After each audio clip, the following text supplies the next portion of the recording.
Ja, weet je, meneer Antilles heeft zoveel ervaring. En die heeft 10 jaar lang hier in de regio, was hij het boegbeeld van als er conflicten waren, als er problemen waren, dat hij altijd in zijn rol als bemiddelaar heeft geacteerd. Dus ja, wat moet ik daarop zeggen anders dan dat ik hem ongelooflijk zal missen? Een brok aan ervaring gaat weg. En dat is, is een hele grote opgave voor Richard, zijn opvolger, om dat waar te maken en dat over te nemen. Dus ik dank hem. Ik heb hem net persoonlijk ook bedankt. Ik dank hem voor de geleverde inspanningen en het ongelofelijke plezier waarmee dat hij dat altijd heeft gedaan. Verwacht u in een korte tijd spanningen in het arbeidsmarkt hier in Bonaire?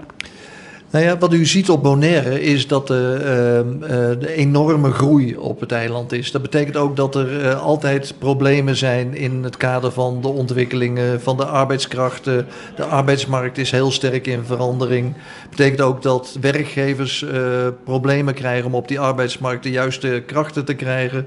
Maar ook dat mensen soms ontevreden zijn. En daar hebben ze reden toe, omdat werkgever of vakbonden niet elkaar goed verstaan. En daar heb je een bemiddelaar nodig die dat soort problematieken gaat oplossen. Nou, dat is de belangrijkste reden dat we zo'n bemiddelaar nodig hebben om partijen uiteindelijk weer in goede harmonie bij elkaar te krijgen en in gesprek te krijgen. Wat verwacht u van Richard Ares?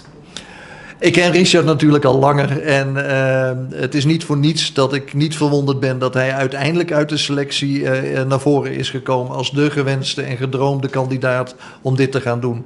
Hij heeft natuurlijk een prachtige achtergrond op Aruba in de economische sector, hier op Bonaire ook in de sector. Dus hij kent de eilanden heel erg goed, hij weet wat hij kan verwachten en ik verwacht gewoon dat hij in de persoon die hij is gewoon de problemen aanpakt en oplost zoals ik verwacht dat hij zal doen.